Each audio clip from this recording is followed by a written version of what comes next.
कृष्णा हरे कृष्णा कृष्ण कृष्ण हरे हरे, हरे राम राम राम हरे हरे, हरे कृष्णा।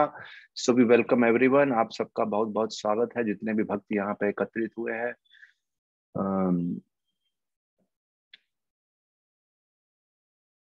विशेष रूप से जिन लोग को मैं देख पा रहा हूँ उन लोग को धन्यवाद करना चाहूंगा। मोनिका माता जी, प्रियंका माता जी, मनीषा माता जी, अंजू रानी माता जी, मालती माता जी, सर्व करुणामयी माता जी, मौमिता माता जी एंड नित्य सुंदरी माता जी एंड बाकी सबको मेरा बहुत बहुत धन्यवाद। आप सब यहाँ उपस्थित हैं इस कार्यक्रम में। तो ये कथा है महाराज युधिष्ठिर के अश्वमेध यज्ञ के घोड़े की। काफी लंबी कथा है। हम उसके कुछ प्रसंग यहाँ पे चर्चा करना चाहेंगे और उस प्रसंग के माध्यम से हम क्या शिक्षाएं अपने जीवन में लेते हैं उस पर कुछ चर्चा करने का प्रयास करेंगे। देखिए, कथा सुनना एक प्रकार का मेडिटेशन है। कई प्रकार के मेडिटेशन होते हैं। कुछ लोग अपनी श्वास पे मेडिटेट करते हैं, कुछ लोग एक बिंदु पे मेडिटेट करते हैं, हम लोग मंत्र पे भी मेडिटेट करते हैं। लेकिन साथ ही साथ जब कथा पे मेडिटेट करते हैं तो कथा के साथ साथ हमारी चेतना राजसिक और तामसिक गुणों से धीरे धीरे ऊपर उठ के सत्व गुण की तरफ जाती है और फिर उससे ऊपर दिव्यत्व की, शुद्ध सत्व के स्तर को भी प्राप्त करती। So this is meditation on कथा। एक कथा को सुनते हैं, उसके माध्यम से हम कहीं तत्वों पे मेडिटेट करते हैं, ध्यान लगाते हैं। तो इस बात को ध्यान में रखते हुए, इस मेडिटेशन को ध्यान में रखते हुए हमने आज का ये टॉपिक चुना है। तो हुआ क्या, महाराज युधिष्ठिर जब अश्वमेध यज्ञ किए, जैसे हम रामायण में भी सुनते हैं राम जी ने यज्ञ किया, तो प्रथा इस प्रकार से थी कि जो उनका घोड़ा है यज्ञ का, उसको वो अनेक प्रांत में भेजेंगे अपनी सेना के साथ, और एक प्रमुख सेनापति, एक प्रमुख योद्धा के साथ, हो सकता है राजकुमार के साथ या किसी प्रमुख व्यक्ति के साथ, और वो उस घोड़े की रक्षा करेंगे। और साथ ही साथ जिस जिस प्रांत में जाएंगे उस प्रांत में जाके या तो उधर के राजा को समर्पण घोषित करना है या उस राजा को चुनौती स्वीकार करनी है और उस घोड़े को पकड़ के उस सेना से युद्ध करना है। तो ऐसी प्रथा हम सबको मालूम है, सुनी होगी आपने, अनेक वीडियो इत्यादि में भी आपने शायद ये देखी होगी। तो ये घोड़ा बहुत ही सुंदर था, बिल्कुल सफेद घोड़ा, और उसके जो उसका जो बोलते हैं कॉपर लिप्स थे, और उसका हूव्स वाइट रेड कलर का था, और आंखें बिल्कुल काले रंग की थी, और जो कान थे वो बिल्कुल ग्रे कलर के थे, और जो पूंछ थी वो येलोइश ब्राउन कलर की थी। बड़ा ही रंग बिरंगा घोड़ा था ये जो युधिष्ठिर महाराज ने भेजा। और इस रंग बिरंगे घोड़े को देखे कोई भी आकर्षित हो जाए, बहुत स्पेशल है। तो एक समय की बात है, ये घोड़ा महिष्मति नामक राज्य में प्रवेश किया, और इतने सुंदर सुंदर आभूषण डाले थे, बड़ा ही सुंदर श्रृंगार किया था, बड़े ही अद्भुत सुगंधित फूलों की मालाएं, पुष्पों से सुसज्जित था ये घोड़ा। और विशेष रूप से माथे पे विजय का तिलक था, मतलब जैसे कोई जीत हासिल करके आ रहा हो, ऐसा तिलक, राज तिलक हुआ था घोड़े का। और उस घोड़े के ऊपर एक बड़ा सा एक कार्ड सा टांगा हुआ था, और उस पर लिखा था कि ये घोड़ा अर्जुन की संरक्षण में है और ये महाराज युधिष्ठिर ने भेजा है, अगर आप पकड़ सको तो पकड़ लो, फिर आपको अर्जुन से युद्ध करना पड़ेगा। तो जब ये महिष्मति राज्य में आया तो बोलते हैं वहां पे उधर के राजा थे, उधर के राजकुमार थे प्रवीर, और उस समय वो 1000 महिलाओं से घिरे हुए बगीचे में काफी रमन आनंद ले रहे थे, और उनकी पत्नी उनके साथ में थी। तो जैसे ही ये घोड़ा आया, उधर के शांतिमय वातावरण को पूरा एक तरह से भंग कर दिया, और सबकी नजर उस घोड़े पे गई कि ये घोड़ा क्या है, क्या तत्व है। तो उस समय प्रवीर जो राजकुमार थे, उनकी पत्नी का नाम था मदन मंजरी, वो पास गई घोड़े की, और उन्होंने बड़े ध्यान से देखा, और उन्होंने अपनी आंखों से इशारा किया प्रवीर को कि कृपया आप ये घोड़ा पकड़ लीजिए, हम ये अपने राज्य के लिए रख लेते। प्रवीर ने भी कुछ विचार नहीं किया, किनका घोड़ा है क्या है, सोचा नहीं ज्यादा, उस पर लिखा तो था लेकिन कुछ ध्यान व्यान नहीं दिया। वाइफ ने बोला पकड़ लिया, उन्होंने पकड़ के एक्चुअली घोड़े को पकड़ने से पहले उन्होंने बाकी सब कन्याओं को सुरक्षित करके घर भेज दिया। उनको मालूम था अगर ये घोड़ा पकड़ेंगे तो युद्ध होगा, तो बाकी सब महिलाओं को घर भेज दो। और घोड़े को अपने अंडरग्राउंड किसी चैम्बर में लॉक करके रख दिया। और उनको मालूम था इसका मतलब है कि अभी युद्ध होने वाला है, तो अपने रथ पे बैठ के अपनी पूरी सेना को एकत्र अपनी पूरी सेना को एकत्र की और वेट करने लगे अर्जुन के आने की। बोलते हैं जब अर्जुन आए तो अर्जुन ने देखा उनके सामने पूरी की पूरी एक बड़ी विशाल दीवार बन गई है सेना की। इतनी बड़ी सेना है जो प्रतीक्षा कर रही है अर्जुन के साथ युद्ध करने की। अभी देखिए बिजनेसमैन को बड़ा बिजनेस कुछ करने में बड़ा आनंद आता है, क्षत्रिय को ऐसे कुछ बड़ा काम करने में बड़ा आनंद। तो सब लोगों ने सोचा बड़ा अच्छा मौका है युद्ध करने का, so the whole army was ready there. और ऐसा धूल उड़ रहा था कि अर्जुन की सेना भी भागती हुई आ रही थी और इतना उसके धूल उड़ रहा था। और सामने दो बड़ी सेना एक दूसरे के सामने है, और अर्जुन के साथ कहीं बड़े योद्धा थे। एक समय पे कृष्ण के बेटे प्रद्युम्न भी थे, कर्ण के बेटे वृषकेतु भी थे। और कर्ण के बेटे वृषकेतु ने डिसाइड किया कि मैं ये फाइट लड़ूं, लेकिन प्रवीर ने बड़ी आसानी से उनको हरा दिया। लेकिन बाद में जब अर्जुन सामने आए तो प्रवीर वहां पे सामने टिक नहीं पाए, और प्रवीर के पिता को सामने आना पड़ा जिनका नाम था नीलध्वज।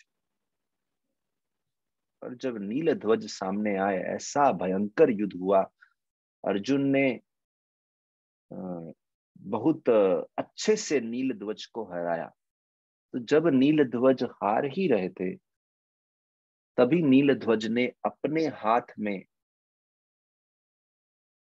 एक अस्त्र का आवाहन किया, ध्यान लगाया, अपना हाथ ऊपर किया और हाथ में सडनली एक चमकता हुआ अस्त्र आ गया। और जब उस अस्त्र से प्रहार करना शुरू किया, अभी देखिए ये जो यात्रा है, ये घोड़े की यात्रा, इसमें अर्जुन कहीं बार हारते हुए नजर आएंगे। बहुत अद्भुत बात है, इस समय कुरुक्षेत्र का युद्ध हो चुका है जिसमें अर्जुन सबसे प्रमुख थे जीत दिलाने के लिए, लेकिन अब अर्जुन कहीं बार हारते हुए नजर आए। और एक एक समय पे कैसे वो भगवान कृष्ण का आश्रय लेते हैं, ये बात देखने को मिलेगी इस कथा में। और अर्जुन कुछ गलतियां भी करते हैं। तो यहाँ पे जब अग्नि अस्त्र ने ऐसा प्रभाव किया, अर्जुन के पूरी सेना में त्राही त्राही हो गई, तो सब लोग बहुत ही चिंतित हो गए। तो एक सैनिक, एक बड़े प्रमुख सैनिक थे, वो अर्जुन के पास आए, बोले ये कौन सा अस्त्र है, हमने तो कभी देखा ही नहीं अस्त्र, ये क्या है। तो उन्होंने बोला ये नीलध्वज जो राजा है ना, इसकी पत्नी का नाम है ज्वाला और इसकी बेटी का नाम है स्वाहा। बहुत ही अद्भुत नाम है, ज्वाला और स्वाहा। और बोले जैसे इनका नाम है वैसा इनका काम है। तो स्वाहा को जब विवाह के लिए कहीं प्रस्ताव रखे गए, पृथ्वी के सभी प्रस्ताव उन्होंने मना कर दिए, बोले कोई भी राजा योग्य मिला ही नहीं। जब देवताओं के प्रस्ताव रखे गए उसमें से भी सब मना कर दिए। लेकिन जैसे नाम है, उनकी माता का नाम ज्वाला और इनका नाम स्वाहा, जैसे ही उनके सामने अग्निदेव का प्रस्ताव हुआ वो मान गई, हाँ this is perfect, I want to marry Agnidev, perfect लगे। तो राजा ने सोचा अरे ये तो बड़ा संकट है, आपने तो ऐसे बड़े योद्धा को मांग लिया, उनको उनके पास मैं आपका रिश्ता लेके जाऊं कैसे, और कैसे बोलूं, अग्नि को कहाँ ढूंढूं, कैसे मिलूं। वो बोली मैं पृथ्वी के तो किसी राजा से विवाह करूंगी ही नहीं, करूंगी तो मैं अग्नि से विवाह करूंगी। तो राजा चिंता में बैठे थे, तभी उनके राज्य में एक ब्राह्मण आ गए। और वो ब्राह्मण बोलते हैं मुझे आपकी पुत्री से विवाह करना है। राजा बड़ी चिंता में, अरे मैंने तो अग्नि से विवाह करने की सोची है, ये ब्राह्मण कहाँ से आ गए। ब्राह्मण बोले नहीं नहीं, वो तो मैं रूप बदल के आया हूँ, मैं अग्नि ही हूँ। सारे के सारे मंत्री बोले अरे आप किसी भी पहलूपे पे विश्वास मत करो, क्या प्रूफ है ये अग्नि है। एक सैनिक सामने आया, बोले प्रूफ दो।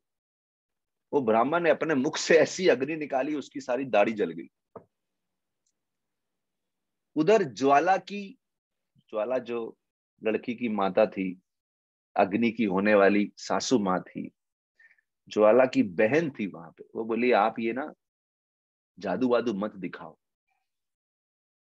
राजा ने बोला हाँ हाँ, एक काम करो आप, मतलब अपनी, उनकी क्या लगी, उनकी साली लगी या उनकी पत्नी की बहन, उनको बोला आप इनको घर पे लेके जाओ और इनका पूरा परीक्षा लो कि ये अग्नि है कि नहीं। वो घर पे लेके गई और उसने कुछ तो टेस्ट करना चाहा। अग्नि ने ऐसा प्रभाव दिखाया कि वो महिला का पूरा घर को आग लग गई। वो ऐसा परीक्षा सब पास हो गए, वो आया यही अग्नि है, इससे विवाह करा दो, बस इसे मेरे घर से निकालो, ये अग्नि है, just take him out of my house. तो उसका विवाह हुआ, अग्नि का विवाह हुआ स्वाहा से। लेकिन राजा ने फिर भी शर्त रखी, बोले मेरे घर पे तुझे दामाद बन के रहना पड़ेगा, तुझे यहाँ से भेजूंगा नहीं यहाँ पे, और जब भी मुझे तुम्हारी जरूरत होगी तुम मेरे हाथ में अस्त्र रूप में आना चाहिए। Okay, done, fine. तो अग्नि वहां निवास करने लगे। तो ये अग्नि अस्त्र बन के अर्जुन की सेना पे प्रहार करने के लिए आए थे। और अर्जुन को ये सब कथा मालूम थी कि नील ध्वज के पास अग्नि अस्त्र। तो उस समय अर्जुन ने देखा हम सब बुरी तरह से हार रहे हैं। उस समय अर्जुन ने नारायण अस्त्र का प्रयोग किया, और जैसे ही नारायण अस्त्र का आवाहन किया, पूरी पांडव सेना झुक गई। This is very beautiful. जीवन में कभी कभी आप अपनी शक्ति से सामना नहीं कर सकते, कभी कभी झुक जाना चाहिए। और अभी तो अर्जुन की तरफ से ही नारायण अस्त्र था, सब झुक गई। सामने नील ध्वज थे, उनको भी मालूम था नारायण अस्त्र का सामना नहीं कर सकते, वो भी झुक गए। और अग्नि अस्त्र वो भी झुक गए। अग्नि अस्त्र बोले मैं अभी घर जा रहा हूं। अगर आपने पहले ही नारायण अस्त्र आह्वान किया था तो हम सब शुरू से ही झुक गए होते, इतनी हानि नहीं होती। चलो, अग्नि अस्त्र ने बोला अभी नारायण अस्त्र को मैं प्रणाम करता हूं, और आप कि सारे सैनिक जो जल के भस्म हुए हैं उन सबको फिर से जागृत कर। अभी देखिए नील ध्वज हार स्वीकार किए, जो घोड़ा पकड़ा था वापस दे दिया उनको, वो वापस घर पे गए। लेकिन उनकी पत्नी ज्वाला, जैसा नाम वैसा काम, वो ज्वालामुखी थी। बोली आपको शर्म नहीं आती, आप हार के आगे, मुझे वो घोड़ा चाहिए, मुझे वो घोड़ा चाहिए, और हमारी बहू को वो घोड़ा चाहिए, यू गेट इट सम और अदर। अभी घर में इतना बड़ा युद्ध हो गया, राजा बोले उस युद्ध में हारना अच्छा है, लेकिन घर के युद्ध को सामना नहीं कर सकता। राजा गए भागते हुए, और बोलते हैं कुछ क्षणों के बाद ही अर्जुन ने ऐसा हराया उनको, ऐसा हराया, भागते हुए आ गए। ज्वाला को बोले देख लिया, करा दी अपने पति की बेइज्जती, करा दी अपनी बदनामी अपने पति की, अरे शुक्र करो अब जिंदा वापस आया। पति ने क्या किया, बोला ये ज्वाला की बात कौन सुनेगा, मैं तो अर्जुन के साथ इस समारोह में ज्वाइन हो जाता हूं, और जहां जहां पे ये घोड़ा लेके जाएंगे मैं इनके साथ जाऊंगा, इनकी सेवा करूंगा। ज्वाला ने बोला मैं आपको छोड़ के चली जाऊंगी। उसने बोला तुझे जहां जाना है जा, पहले तेरा साथ दिया, समझ लिया क्या हुआ, now you get lost, do whatever you like. Jwala गई भागती हुई अपने भाई के पास, जैसे शूर्पणखा गई थी रावण के पास। ये अपने भाई के पास गई, भाई को बोला ऐसा ऐसा हो गया। भाई बोला अरे बहुत अच्छा हुआ, कोई मूर्ख ही होगा जो अर्जुन के साथ युद्ध करेगा, कृष्ण के साथ युद्ध करेगा, you shut up you foolish lady, just get lost. Jwala को बड़ा गुस्सा आया, अरे भाई ने भी साथ नहीं दिया। ज्वाला निकल गई तपस्या करने के लिए, गंगा नदी के पास गई, और गंगा नदी के पास जाके इतनी गाली देने लगी गंगा को। इतना, लोग भी बोल रहे थे अरे मूर्ख है, गंगा जैसी पवित्र नदी को तुम इतना बुरा भला बोल रही है। She started abusing Ganga. जैसा नाम वैसा काम, वहां पे भी उसका ज्वालामुखी स्टार्टेड। और गंगा को इतनी बदनामी की, गंगा को बोलती है तुम कितनी इनऑस्पिशियस है, तेरे 7 पुत्र पैदा हुए, वो 7 पुत्र मर गए, उसके बाद 8वां हुआ, उस 8वें को अर्जुन ने मार डाला, यानी भीष्म पितामह। तुझे शर्म नहीं आती, तुम अर्जुन से युद्ध नहीं करेगी, अर्जुन को श्राप नहीं देगी, अर्जुन को दंड नहीं देगी, उसने तेरे पुत्र को मार डाला।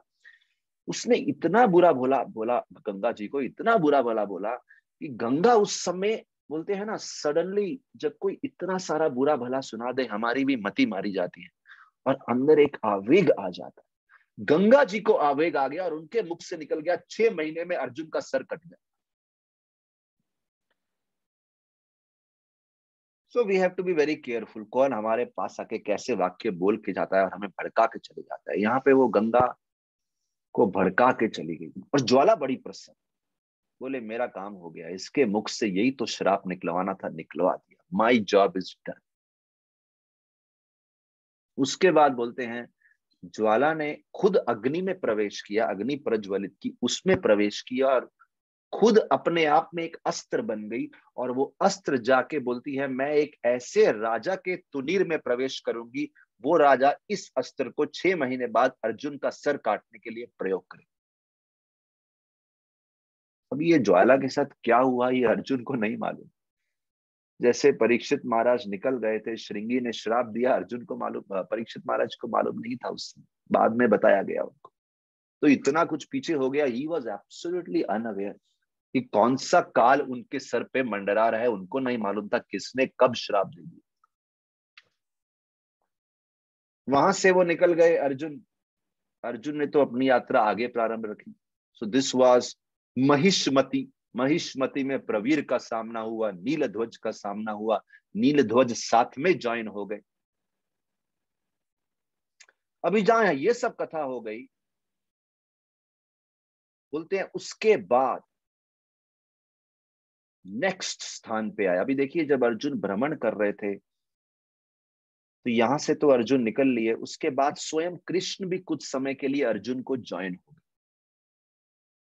और कृष्ण अर्जुन के साथ ज्वाइन हो गए तो रास्ते में अर्जुन कृष्ण से बहुत बातें कर रहे थे। और अर्जुन कृष्ण को बोल रहे थे आपको याद है एक समय मैं वनवास में निकला था, काफी समय वन में अकेला रहा था, उस समय मैं कई लोगों से मिला था, तो मैं इन सब स्थान पे आया था। तो अर्जुन की वो पुरानी मेमोरीज जागृत हो रही थी, यहाँ पे आया, यहाँ पे आया, यहाँ पे आया। और अर्जुन का मेमोरी भी इतना बढ़िया था, जैसे यहाँ पे मेरी एक शादी हुई थी, यहाँ पे मेरी दूसरी शादी हुई थी, यहाँ पे तीसरी। This kind of memories Arjun was telling.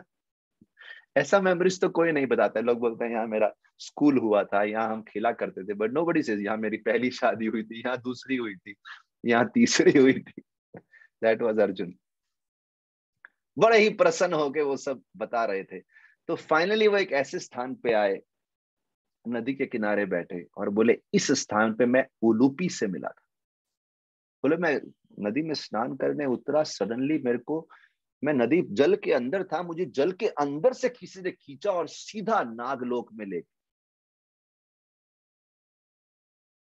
ये स्टोरी सुनने के बाद तो जल में स्नान करते हुए भी डर लगेगा, नीचे से कोई खींच के नागलोक में ले जाए, कैन बी वेरी डेंजरस। और बोले वहां पे ले गए तो वहां पे बड़ा सुंदर यज्ञ चल रहा था और यज्ञ के सम्मुख में बैठ गया, मैं अपना मंत्र जाप करने लगा। अभी ये भी अद्भुत है, हमको कोई खींच के ले जाए तो हम मंत्र जाप, हम ये नहीं वहां पे अभी चलो समय मिल गया 16 माला करते हैं, शांति है, जल के नीचे है। वहां पे इन्होंने अपनी माला निकाली, बोले हम जप करते हैं। अर्जुन बैठ गए वहां बड़े शांति से, बड़ा ही सुंदर वातावरण था, बहुत ही सुंदर, ऋषियों का स्थान था। तो ये भी बड़ी अद्भुत बात है, अगर हम काल के संयोग से किसी ऐसे स्थान पे आ जाएं जहाँ सुंदर यज्ञ चल रहे हैं तो व्यक्ति उसका लाभ लेता है, कुछ प्रार्थना करता है, कुछ दिव्य मंत्रों का उच्चारण करता है, उसका लाभ ले लेना चाहिए। अर्जुन ने उसका लाभ लिया। लेकिन थोड़े समय बाद जब उनकी पूजा समाप्त हुई, वहां पे उलूपी आ गई और उलूपी ने बोला कि मैं तो नागलोक की कन्या हूं, और जब मैंने आपको देखा मैंने सोच लिया आपको ही मैं अपने पति रूप में स्वीकार करूंगी, तो आपसे मेरा विवाह होना चाहिए। और वहां पे उनका उलूपी से विवाह हुआ, वो काफी समय तक उलूपी के साथ रहे। और उलूपी ने बोला आपको जल में कभी कोई संकट नहीं हुआ क्योंकि आपका मुझसे विवाह हुआ है, कोई भी जलचर प्राणी आपके ऊपर हानि नहीं करे, और अब जब वापिस कभी इस स्थान पे आएंगे तो मैं फिर से मिलूंगी आपको। वहां पे भगवान ने, भगवान अर्जुन ने भगवान को ये सब कथा सुनाई कैसे उलूपी से विवाह हुआ। फिर थोड़ा आगे गए मणिपुर राज्य में, और जब मणिपुर राज्य में आए तो वहां पे भगवान बताने लगे कि ऐसे यहाँ पे एक व्यक्ति थे चित्रवाहन, और उनकी पुत्री थी चित्रांगदा, उनसे कैसे विवाह। तो अर्जुन उस बारे में बताते हैं। अर्जुन बताते हैं जब यहाँ पे बात चली चित्रांगद से विवाह की, तो उनके पिता ने बोला एक कंडीशन है। बोले शिवजी ने कहीं पीढ़ियां पहले हमारे कुल को आशीर्वाद दिया था कि हर राजा की एक संतान होगी। आज तक सभी राजाओं का पुत्र होता रहा, लेकिन मेरी पुत्री हो गई है, तो मुझे चिंता है कि अगर इस पुत्री का विवाह करा दूं तो कौन ये राज्य को संभालेगा। तो एक काम करिए, आप विवाह करिए, लेकिन आपका जो पुत्र होगा वो यहाँ पे आप छोड़ के जाना, वो इस राज्य को संभालिए। तो अभी वो बता ही रहे थे अर्जुन की जो पुत्र होगा वो इस राज्य को संभाल लेगा। ये कृष्ण को बता रहे हैं, अपने साथ में और भी लोग हैं उनको बता रहे हैं, तभी उनके सामने सडनली एक बड़ा विशाल योद्धा उनके चरणों में गिरता है और बोलता है, मुझे माफ करिए, मुझे माफ करिए, मुझे माफ करिए।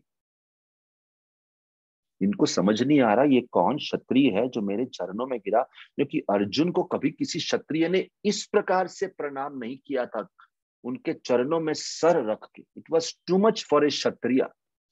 क्षत्रिय की ईगो के लिए बड़ी चीज थी किसी के सामने ऐसा झुकना। और जब ये झुक के माफी ही मांग रहे थे, दूसरे से एक सिपाही आ गया, बोला हमारा घोड़ा पकड़ा गया, हमारा घोड़ा फिर से पकड़ा गया। और बोला यहाँ पे मणिपुर का राजा है बब्रुवाहन, उसने पकड़ा है और उसने पकड़ा है और उसने कैद किया है। तभी ये राजा जो जमीन पे लेटा था बोला, मैं ही हूँ बब्रुवाहन, मैं आपका पुत्र हूँ, आप मेरे पिता हैं और मुझसे बहुत बड़ी गलती हो गई। मेरे को मालूम नहीं था ये युधिष्ठिर महाराज का है, मेरे को मालूम नहीं था आप रक्षा कर रहे हैं। अर्जुन को इतना गुस्सा आया, अर्जुन ने जोर से बब्रुवाहन को लात मारी। तो बब्रुवाहन बोलते हैं उड़ता हुआ सीधा एक दूर के पेड़ में जाके जोर से गिरा, उसका मुकुट गिर गया। और मुकुट गिर गया, जितने भी लोग थे सारे के सारे सैनिक वहां पे थे, वो सब, बब्रुवाहन की पूरी सेना वहां पे थी, पूरे फॉलोअर्स वहां पे थे। तो बड़ा अपमान हो गया बब्रुवाहन का। और बोलते हैं उस समय जब बब्रुवाहन का इतना अपमान हो गया तो अर्जुन बोलते हैं, तू मेरा पुत्र नहीं हो सकता, जरूर तेरी मां ने तुझे प्राप्त किया है किसी वैश्य व्यक्ति से। क्यों? क्योंकि क्षत्रिय जो है ना, वो डर के किसी के सामने समर्पण नहीं करता और ये बोलता नहीं मुझे माफ कर दो, माफ कर दो, माफ कर दो। अरे मेरा पुत्र तो अभिमन्यु था जिसने 6 महारथियों को अकेले संभाला था कुरुक्षेत्र के युद्ध में। You are a Vaishya, you are expert in bargaining, not in facing the challenge. जब इस प्रकार से बोला, देखिए बब्रुवाहन इस समय तो बोल रहे थे अरे आप घोड़ा वापस ले लीजिए। बब्रुवाहन को इतना गुस्सा आया कि तुम चाहे अर्जुन हो, मेरा पिता हो, बाप हो, जो भी है, तूने मेरी माँ का अपमान किया है। यू हैव, आपने मेरे माँ के चरित्र पे दोष निकाला है। You are saying my mother, मेरी माँ ने आप मुझे आपसे प्राप्त नहीं किया, किसी वैश्य के द्वारा प्राप्त किया है। क्योंकि आपने मेरी माता का इंसल्ट किया, आपको मुझसे युद्ध करना पड़ेगा। उन्होंने अपने सैनिक को बोला, जाओ ले जाओ इसको, घोड़े को अंदर ले जाओ, हम घोड़े को नहीं छोड़े। बोले बब्रुवाहन ने ऐसा युद्ध किया, ऐसा युद्ध किया, और अर्जुन भी सोच रहे थे इसको कौन आसानी से हरा देंगे। But Babruvahan gave such a tough fight. एक समय पे बोलते हैं, देखो आज आपको द्रोणाचार्य की विद्या भी काम नहीं आई, और देखो कृष्ण आपके साथ थे, वो भी छोड़ के चले गए, देखो कृष्ण कहाँ है आपके साथ। कृष्ण भी चले गए, आपकी विद्या भी काम नहीं आ रही, आपकी भक्ति भी काम नहीं आ रही, क्योंकि आपने एक मासूम महिला का अपमान किया। This is your fault, Babruvahan ने बोला। इनफैक्ट उसके पहले बब्रुवाहन ने अर्जुन के साथ जो वृषकेतु थे राजकुमार, उनको मारा और वृषकेतु की गर्दन काट दी। कर्ण का इकलौता बेटा बचा हुआ था, उसको मार दिया, एंड ही डाइड। अर्जुन बहुत रो रहे थे, बहुत रो रहे थे। और बब्रुवाहन उस समय वृषकेतु की शरीर को बार बार लात मार के, अपने अपने धनुष से मार मार के बोल रहे थे, कहां गई आपकी विद्या, कहां गई आपकी भक्ति, सब शक्ति समाप्त हो गई, because you have insulted a innocent women. Arjun को इतना गुस्सा आया, उन्होंने वृषकेतु के शरीर को रथ पे रखा, उनके सर को रखा वहां पे, और ऐसे बाण पे बाण बब्रुवाहन पे छोड़ने लगे, लेकिन एक भी बाण काम नहीं किया। और बब्रुवाहन एक छोटे बच्चे की तरह, जैसे बच्चा खिलौने से खेलता है, ऐसे वो अर्जुन के बाणों से खेल रहे। इतनी सुंदर बात है यहाँ पे दिखाई गई है कि एक छोटा सा अपराध व्यक्ति की, छोटा अपराध मतलब दिखने में छोटा है लेकिन भगवान की दृष्टि में बड़ा है, वो अपराध हमको भगवान से भी दूर ले जाता है, हमारी शक्तियों से भी दूर ले जाता है। इसलिए बोलते हैं इंसल्ट, जब इंसल्ट होती है, इंसल्ट इन्वोक्स एंगर, इंसल्ट से क्रोध आता है। एंगर इन्वोक्स इंसैनिटी, जब क्रोध आता है तो व्यक्ति पागल होता है, insanity.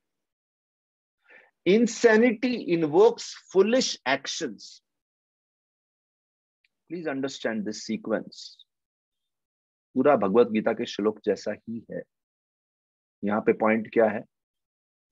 Insult invokes anger, anger invokes insanity, anger व्यक्ति को पागल कर देता है, और इंसैनिटी इन्वोक्स फुलिश एक्शंस, व्यक्ति मूर्ख कार्य कर बैठता है। इसलिए हमेशा हमारे चित्त को सत्व गुण में स्थापित करना बहुत मुश्किल है। हम पहले देख आए हैं, वो महिष्मती थी, वो रजोगुणी हो गई, उसने अपने पति प्रवीर को बोला कि मुझे ये चाहिए, दे सफर्ड। ज्वाला ने अपने पति नीलध्वज को बोला, दे सफर्ड। ज्वाला ने बाद में गंगा जी को उत्तेजित किया, उन्होंने श्राप। सो इंसैनिटी इन्वोक्स फुलिश एक्शंस, और foolish action invokes sad consequences. जब हम मूर्ख कार्य करते हैं तो उसका परिणाम बड़ा ही दुखद होता है। Foolish actions invoke sad consequences, and sad consequences result in anger on anger on anger. जब व्यक्ति को दुख मिलता है तो और गुस्सा आता है, और गुस्सा आता है, तो फिर साइकिल रिपीट होती है, तो साइकिल पे साइकिल पे साइकिल। इंसल्ट हो गया हमारा, व्यक्ति क्रोधित हुआ, क्रोधित हुआ तो इंसेन हो गया, इंसेन हुआ तो फुलिश कार्य करता है, फुलिश कार्य करता है तो सैड कॉन्सिक्वेंस होता है, सैड कॉन्सिक्वेंस से और गुस्सा आता है, और गुस्सा, साइकिल कॉन्टिन्यूस। व्यक्ति को बहुत प्रयास करना पड़ता है, कभी कभी दूसरों की सहायता लगती है जो हमें इस नेगेटिव साइकिल से बाहर निकाले और हमारी पॉजिटिविटी बढ़ाए। और बोलते हैं बबरू, अर्जुन बब्रुवाहन पे ऐसा अटैक कर रहे थे, लेकिन बब्रुवाहन इतनी आसानी से, और उससे बब्रुवाहन बोलते हैं किधर है तुम्हारे कृष्ण, अरे कृष्ण को बुलाओ। अर्जुन समझ गए कृष्ण को बुलाना पड़ेगा, और जैसे ही अर्जुन कृष्ण का आवाहन करने के लिए मंत्र जब शुरू करते हैं, स्मरण करना शुरू करते हैं, इससे पहले कि अच्छे से कुछ कर पाए, बब्रुवाहन इतने जोश से उठते हैं और ऐसा बाण छोड़ते हैं, अर्जुन की गर्दन कट जाती। Arjun died on the spot. Babruvahan ने अपने पिता को मार डाला। उस समय अपने माता के प्रेम में इतने डूबे हुए थे, वो भी भूल गए कि माँ को ये भी अच्छा नहीं लगेगा कि पिता को मार डालो। ठीक है, मातृ प्रेम होना चाहिए, लेकिन ऐसा भी नहीं। That's what Babruvahan did. और ये समय था कार्तिक की एकादशी का, जिस दिन ये हुआ। This happened on Kartik Ekadashi, one of the Ekadashis in Kartik. और ये एग्जैक्ट वो 6 महीने का समय था जब गंगा जी ने अर्जुन को श्राप दिया था, उसको 6 महीना बीत गया था। और ये वही बाण था जिससे बब्रुवाहन ने अर्जुन को मारा, ये वही बाण था जो ज्वाला जिस बाण में परिवर्तित हुई थी। The cycle of Karma continuous. अभी अर्जुन तो मृत्यु हो गई, वहां पे बब्रुवाहन जोर जोर से रोने लगे, समाचार पहुंच गया माताओं के पास, उलूपी भी आ गई, चित्रांगदा भी आ गई, दोनों आ गए वहां पे। और उस समय उलूपी बोलती हैं इसका केवल एक ही उपाय है अर्जुन को फिर से जागृत करने का। शेष नाग, जो नागलोक के राजा हैं, उनके पास एक मणि है, वो मणि लेके आ। बबरू बोले मैं लेके आता हूं अपनी शक्ति के प्रभाव से। उलूपी बोली शट अप, तुम्हारी शक्तियां बहुत देख ली, तुम हर समय ऐसे बावलों की तरह खड़े हो जाते हो, मैं करूंगा कुछ। What nonsense, get up shut up. बोले नॉनसेंस, गेट लॉस्ट। बोले जो काम शांति से हो जाए उसको झगड़ा से क्यों किया जाए। उलूपी ने एक शुभ चिंतक को बुलाया जिनका नाम था Pundarik. He was a well wisher snake, है ना। परिवार के नहीं थे लेकिन वेल विशर थे, ठीक है, हेल्प करने आते थे फैमिली को हमेशा। पुंडरीक को बोला आप शेषनाग से लेके आओ सांप, ज्वेल लेके आओ। पुंडरीक बोले ठीक है। और बड़ा इंटरेस्टिंग यहाँ पे मोड़ आता है, देखिए सब लोग रो रहे हैं और पुंडरीक को बोलती है आप जाइए, आप लेके आइए। तो पुंडरीक जाने लगते हैं, सांप हैं वो, लेकिन जाने से पहले वो अर्जुन और वृषकेतु के शरीर के पास आते हैं और अर्जुन और वृषकेतु के शरीर को डस लेते हैं। Everybody shocked, Babruvahan shocked. घर का भेदी लंका ढाए, इसने तो अपने ही ऑलरेडी जो शरीर बचा था उसको भी डस लिया। बब्रुवाहन अपनी तलवार निकालते हैं एज यूजुअल।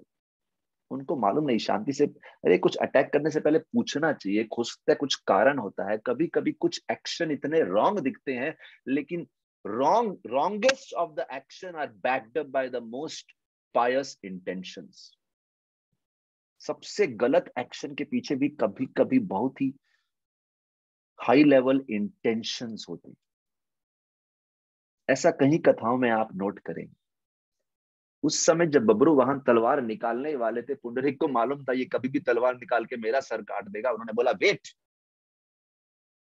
पृथ्वी पे मनुष्य का शरीर बहुत जल्दी डिके होता है, सड़ जाता है, और मेरा जो जहर है उसमें एंटी डिकेइंग प्रॉपर्टी है, वो शरीर को सड़ने से रोकता है। जब तक मैं मणि लेके आऊंगा, तुम्हारे पिता का और ऋषिकेतु का शरीर सड़ चुका होगा, फिर क्या काम करेगा मणि? अरे शरीर तो बचना चाहिए, सर को जोड़ने के लिए, सर्जरी करने के लिए।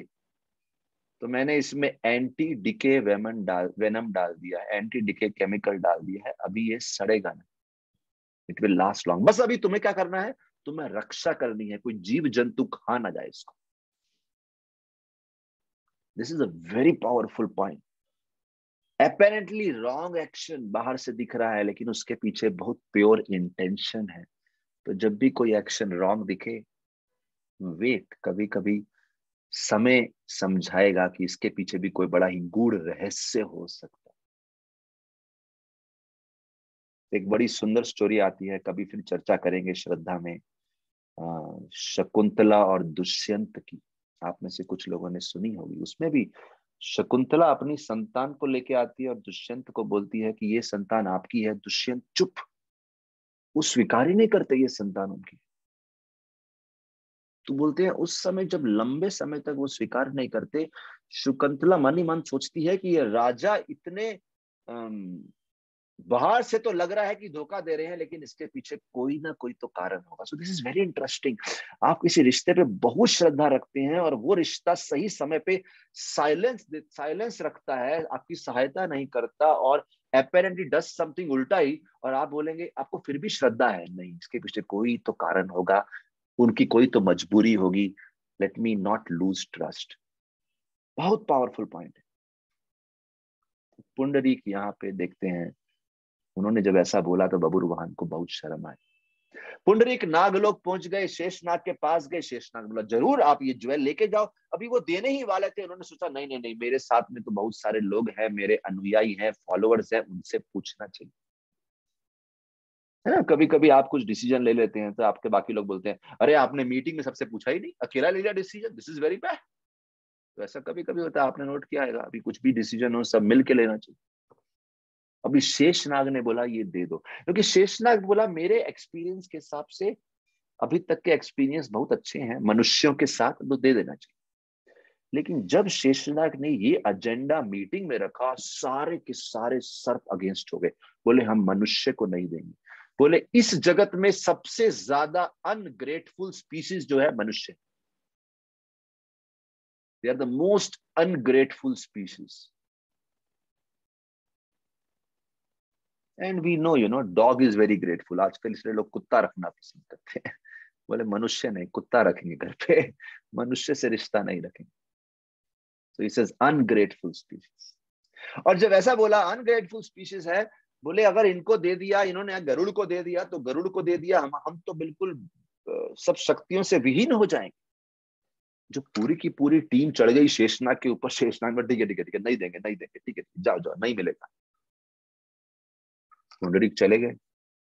नो सी, शेषनाग ने भी उस समय झगड़ा नहीं किया अपनी टीम से। शेषनाग ने बोला अगर टीम का यही लेवल ऑफ मैच्योरिटी है, अगर उनको इतनी भी समझ नहीं है कौन मांग रहा है, कोई साधारण मनुष्य नहीं मांग रहा, अर्जुन मांग रहा है, कृष्ण जिसके स्वामी हैं वो मांग रहे हैं, they should think, they should not put A blanket rule. सोचना चाहिए कि यहाँ पे स्पेशल केस है।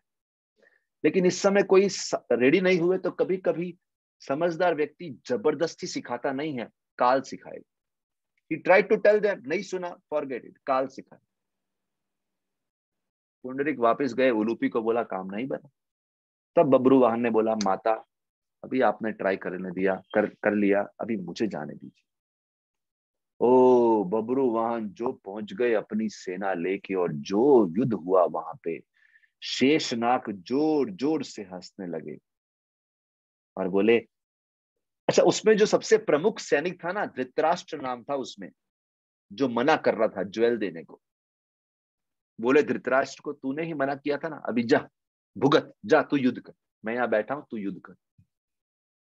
और धृतराष्ट्र के दो पुत्र थे, एक का नाम था दुस्वभाव, दुस्वभाव, और एक था दुर्बुद्धि, जैसा नाम वैसा काम, दुर्बुद्धि एंड दुस्वभाव। बोले ऐसा युद्ध हुआ, ऐसा युद्ध हुआ, पहले तो सब नागलोक के लोग जीत रहे थे। ऐसा ही होता है हर मूवी में, ऐसे ही होता है, पहले हीरो हारता हुआ दिखता है, फिर विलेन हारता है। This is a standard protocol. तो आप लोग भी अगर जीवन में हारे हो, चिंता मत करो, यू आर द हीरो, और सही समय पे आपकी भी जीत होगी। लेकिन अगर आप विलेन हैं, हो सकता है आप अगर आप जीत रहे हैं, but if you are a villain, आपकी भी हार होगी। So first identify whether you are hero और वेदर यू आर विलेन, ये भी आइडेंटिफाई कर लेना चाहिए। तो यहाँ पे हम देखते हैं इतना बढ़िया जो युद्ध हो रहा है, उन्होंने एक ऐसा अस्त्र छोड़ा, दैट अस्त्र वाज मयूर अस्त्र। और जो मयूर अस्त्र होता है, मयूर अस्त्र से हजारों हजारों पीकॉक्स आसमान से आए, वो ऐसा नोचने लगे, ये ऐसा मारने लगे सर्पों को। और उसके बाद उन्होंने एक अस्त्र छोड़ा, पिपीलिका अस्त्र। पिपीलिका अस्त्र क्या है? वो छोटे छोटे एंड्स। अभी सोचिए ना, कोई सर्प का सामना छोटे छोटे चींटियों से कर सकता है, मकोड़ों से कर सकता है, इतनी सारी चींटियां हो गई, एक एक सांप के पूरे शरीर को चींटियों ने घेर लिया, और वो चींटियां बार बार उस सांप को काट रही थी, उसके स्किन के एक एक पोर में घुस गई सारे सांप। मतलब आप सोचिए ना, सब जगह चींटियां घुस जाए, हमारे शरीर में, कपड़ों में चींटियां घुस जाए तो व्यक्ति नाचने लगता है ऐसा करके, तो सारे सांप नाच रहे थे। It was very difficult. और उस समय फिर उन्होंने नकुल अस्त्र छोड़ा। नकुल अस्त्र क्या है?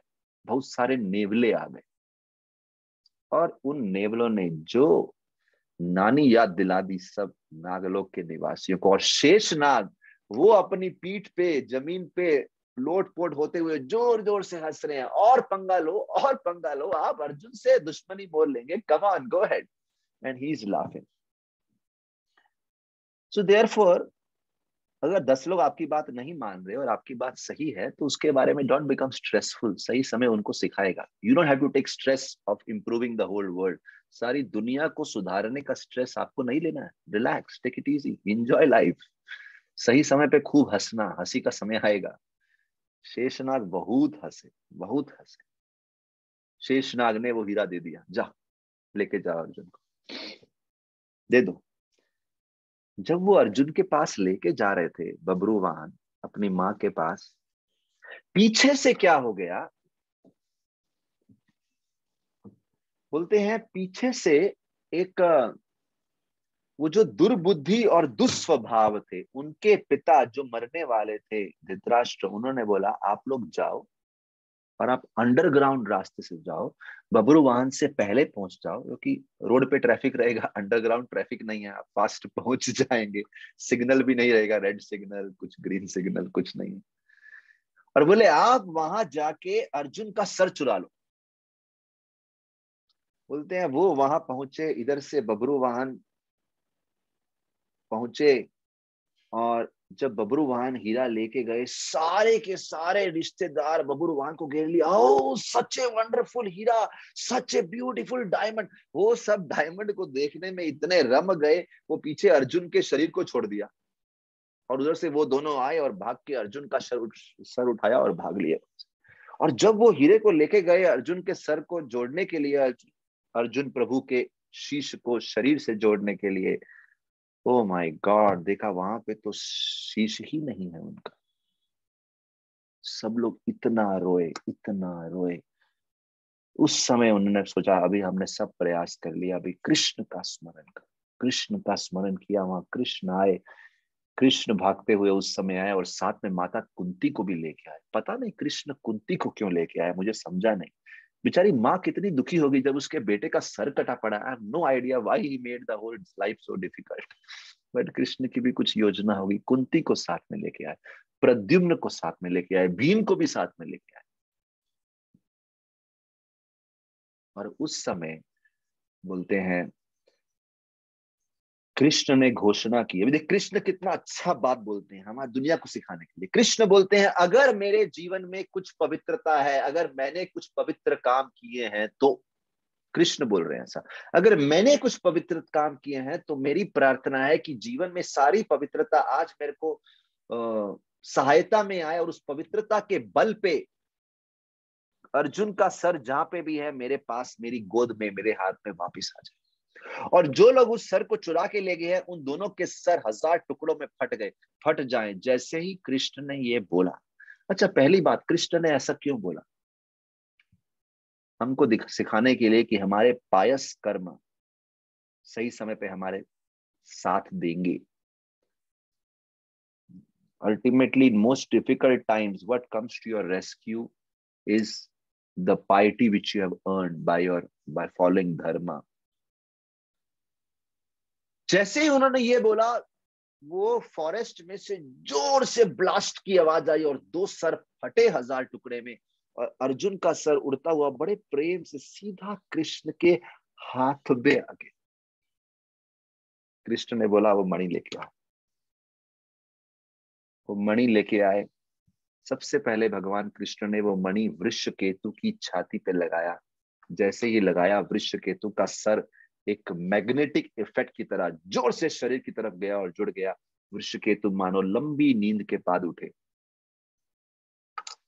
वो उठे अपना अच्छे से, नींद के बाद कोई कैसे उठता है, यहाँ इतना बड़ा कांड हो गया, वो अपना ऐसा अपना उबासी लेते हुए उठ रहे हैं।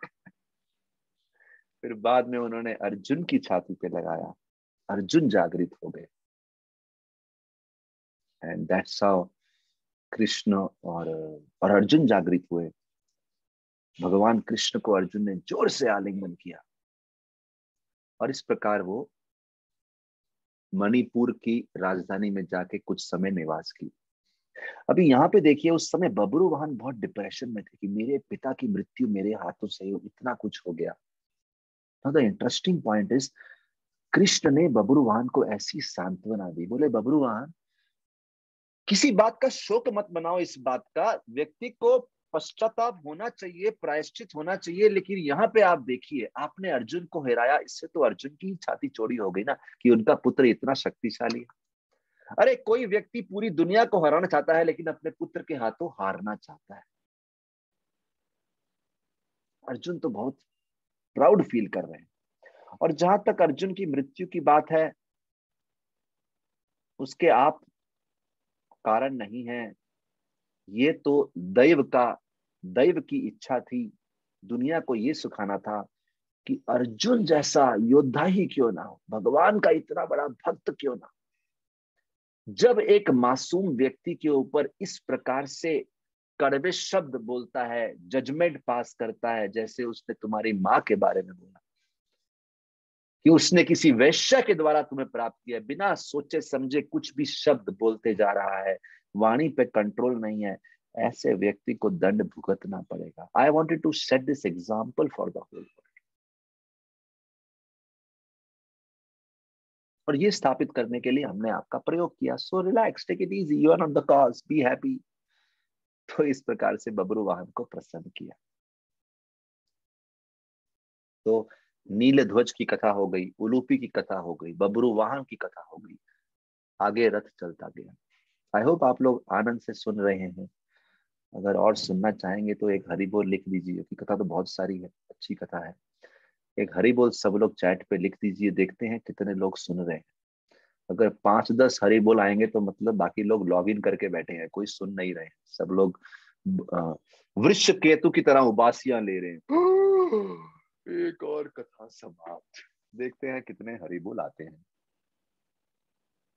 क्या बात है, बढ़िया, वेरी गुड। अभी थोड़ा सिस्टम एक्टिवेट हुआ, आपने भी वहां से बाणों की बरसात करनी शुरू करी। ओह वाह, वंडरफुल वंडरफुल। लिखते रहिए, अच्छी बात है। बहुत सारे लोग हैं, या 80 से ऊपर लोग हैं। So almost 79-80 people are there, everyone should right.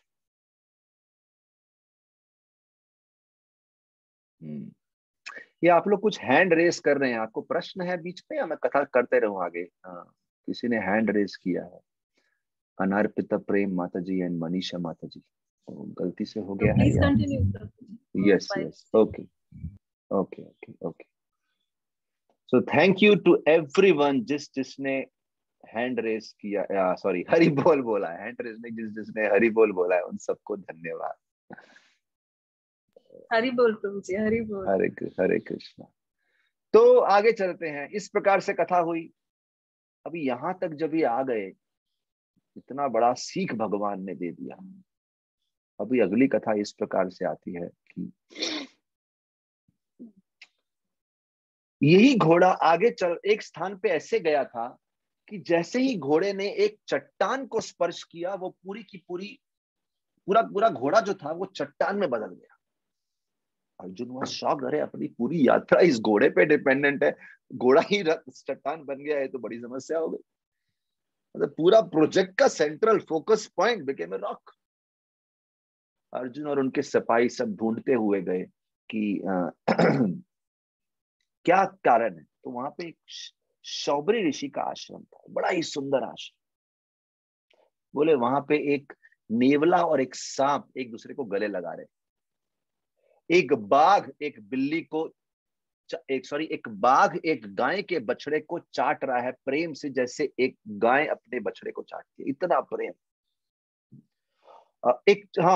एक नेवला और सांप और एक चूहा और बिल्ली आपस में बड़ा गले लगा के प्रेम से बैठे हैं। बिल्ली जैसे अपने बच्चे को चाटती है, वो चूहे को चाट रही है, और चूहे को लग रहा है मेरी माँ मुझे प्रेम कर रही है। तो वो समझ गए यहाँ पे कोई बड़े विशेष ऋषि रहते हैं। शौबरी ऋषि के पास गए। शौबरी ऋषि से पूछा कि ये क्या कारण है, वाई लाइक दिस, क्यों ऐसा है कि यहाँ पे ये चट्टान कैसे बन गया हमारा घोड़ा। बोले एक्चुअली यहाँ पे एक ऋषि रहा करते थे, और वो ऋषि की जब विवाह हुआ, उनकी पत्नी का नाम, यहाँ बड़ा अद्भुत नाम है पत्नी का, उनकी पत्नी का नाम था चंडी, और ऋषि का नाम था उद्दलक ऋषि। अभी जैसा नाम वैसा काम। पहले थी ज्वाला, फिर थी स्वाहा, फिर थी Chandi. So now this Chandi lady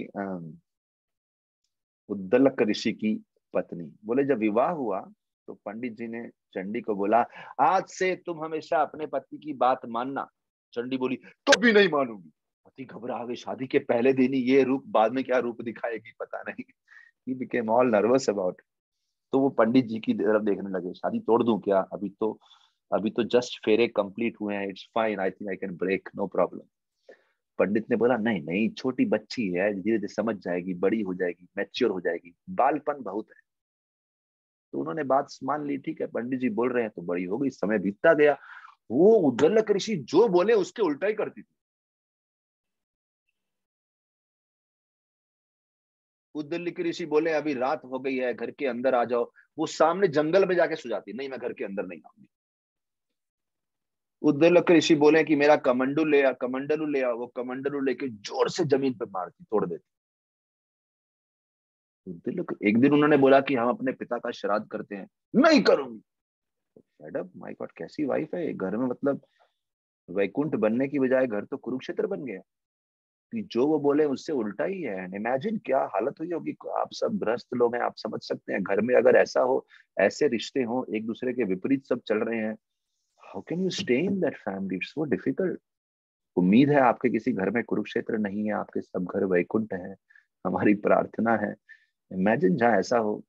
just the thought only giving me tremors in my thought process, in the body कि ऐसा घर में होता होगा। तो अभी वो किसके पास गए, वो अपने फ्रेंड के पास गए, एक फ्रेंड्स पार्टी था, वहां पे गए ऋषि, और कौंडिल्य ऋषि के पास गए। बोले क्या बताऊं, जब से शादी हुई है मेरा तो जीवन नरक बन गया है। चंडी ने ऐसा घर का हालत करके रखा है। कौंडिन्य ऋषि बोले अरे बहुत सिंपल है इसका उपाय, आपने नोट किया है, आप जो बोलते हैं ना वो उससे उल्टा करती है। आप उल्टा बोलो, जो आपको चाहिए उससे उल्टा बोलो, वो वैसा करेगी। वाह, वेरी गुड आइडिया। वो घर पे आए, घर पे आके बोले बोले कल हम लोग कौंडिन्य ऋषि हमारे घर पे प्रसाद के लिए आना चाहते हैं। मैंने उसको बोल दिया कभी मत आना, हमारे घर पे मुंह भी मत दिखाना, भुक्कड़ आदमी हमेशा आ जाता है। पत्नी बोलती है ऐसा नहीं बोलते, बहुत अच्छे ऋषि हैं, हम उनका स्वागत करेंगे, उनके लिए खाना बनाएंगे। वो इतना प्रेम दर्शाने लगी, उनको तो वही चाहिए था। वो घर पे कौंडिन्य ऋषि आए, उन्होंने ऐसा भोजन बनाया, ऐसा सब कुछ बढ़िया बढ़िया सेवा किया, वो बहुत ही अच्छा हो गया घर तो। अगले कुछ दिन बीत गए। एक्चुअली हाँ, उस समय पिता का श्राद्ध करना था, तो बोले मेरे पिता का श्राद्ध कभी नहीं करूंगा, अच्छा है मर गया बुड्ढा, ऐसा ऋषि बोलने लगे। जीवन भर समस्या देके रखी थी और अब उसका श्राद्ध करो, कौन करेगा श्राद्ध। इतनी बोलती है एल्डर शुड बी रिस्पेक्टेड, पिता का अपमान नहीं करते, मैं खुद करूंगी, आप नहीं करते तो मैं सब व्यवस्था करूंगी। वो अपना ऐसा रुमाल रख के अंदर ही अंदर हंस रहे थे, उनको वही तो चाहिए था कि वो अंदर ही अंदर हंस रहे हैं रुमाल रख के, लेकिन उनको तो बड़ा आनंद आ रहा है कि अरे वाह ये तो बड़ा आसान हो गया, सब काम हो जाएगा अभी तो। फिर एक दिन उनकी इच्छा थी सब ब्राह्मणों को भोजन पे बुलाए। तो उन्होंने बोला हम एक काम करेंगे, हम अपने घर में सारे अज्ञानी मूर्ख जो अपने शरीर को पूरा गंदा रखते हैं, सारे गलत काम करते हैं, चरित्रहीन ब्राह्मणों को घर पे बुलाएंगे। पत्नी बोली ऐसे तो हमारे पाप पड़ जाएंगे। नहीं नहीं, हम तो ज्ञानी पुरुष, सज्जन पुरुष, चरित्र वाले ब्राह्मणों को ही बुलाएंगे। वो पर्सनली गई, सबको इनवाइट करी, घर पे भोजन कराया। पति को आदत लग गई, सब काम चल रहा है अच्छा, कुरुक्षेत्र वैकुंठ बन गया, नरक स्वर्ग बन गया, ही बिकेम सो हैप्पी, ये तो बढ़िया चल रहा है जीवन। 6 महीने बीत गए, सब कुछ चलता गया चलता गया। पति भूल गया कि मुझे उल्टा बोलना है। एक दिन उसने जो उल्टा बोलना था सीधा बोल दिया। पति ने बोला ये फूल है, मैंने पूजा समाप्त की है, ये निर्माल्य का फूल है, इसको आप नदी में डालो। सीधा बोल दिया। पत्नी को गुस्सा आया, पति ने फूल उठाया और सीधा कचरे के ढेर में डाल दिया। पूजा का फूल था। पति को बड़ा अपमान फील हुआ। पति को गुस्सा आया, you are such a insensitive lady, तुझे 6 महीना ट्रेन करने का कोशिश किया, अभी भी तुम ट्रेन नहीं हुई, तुम्हारे संस्कार बदले नहीं, यू आर सो इनसेंसिटिव। और क्योंकि तुम इतनी इनसेंसिटिव हो, तुम्हारे अंदर कोई इमोशन नहीं है, सेंसिटिविटी नहीं है, दूसरे की भावनाओं को समझती नहीं हो, तुम एक चट्टान बनने के योग्य हो, तुम आज से चट्टान बन जाओ। वो गिड़गिड़ाने लगी, please forgive me forgive me.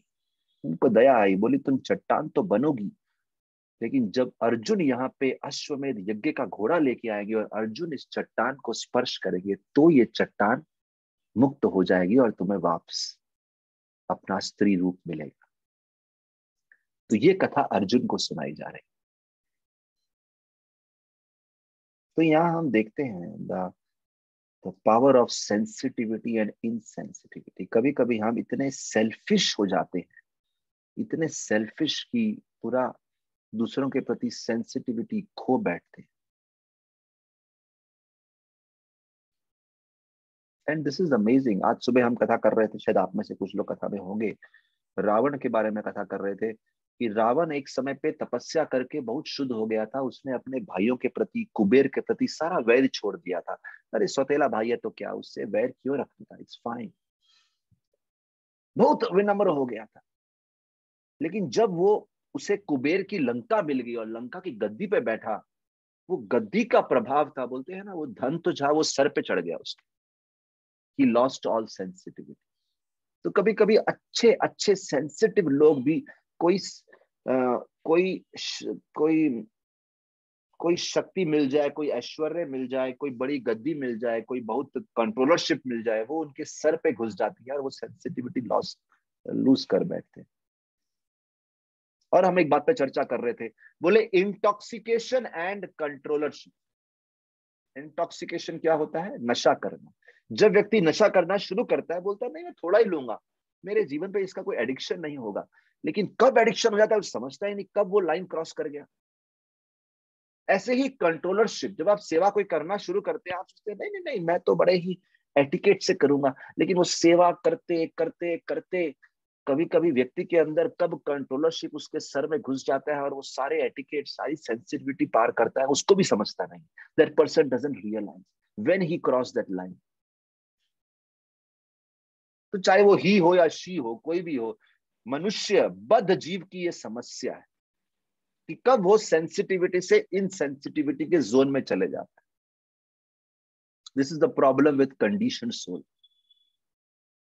तो यहां पे देखते हैं अर्जुन ने चंडी को मुक्त किया, और इतना लंबा समय वो चट्टान बन के रही थी, पश्चाताप होता रहा था, वो उसके अंदर जो इतना पश्चाताप था, उसने उसके अंदर की सारी इंसेंसिटिविटी को मार डाला। Finally she came back as a very very refined lady, very very refined lady. Arjun ने घोड़े को लेके आगे यात्रा प्रारंभ की। आगे की कथा बहुत सुंदर है, दो कथाएं हैं छोटी छोटी, और उसके बाद एक तीसरी कथा है, ऐसे बहुत छोटी छोटी कथाएं। बोले अर्जुन जब आगे के राज्य में गए, जब वहां पे ये घोड़ा आया, तो उधर के राजा ने बोला इस घोड़े को पकड़ लो, पकड़ लो, इस घोड़े को जरूर पकड़ो। राजा का नाम था हंसध्वज। परिवार वालों ने पूछा आप अर्जुन के घोड़े को पकड़ेंगे? Why you want to make your life miserable? आप हार जाएंगे, आपको मृत्यु प्राप्त होगी। उस समय हंसध्वज ने इतनी सुंदर बात बोली। बोलते हैं कि मैं पूरा जीवन जी लिया, आज तक कृष्ण के दर्शन नहीं हुए। जब अर्जुन के घोड़े को पकड़ूंगा और अर्जुन के साथ ऐसा घमासान युद्ध करूंगा, कृष्ण को अर्जुन की रक्षा के लिए आना ही पड़ेगा।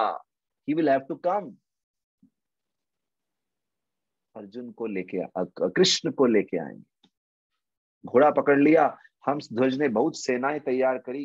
ये भी एक प्रसिद्ध स्टोरी है, आप में से कुछ लोगों ने सुनी होगी।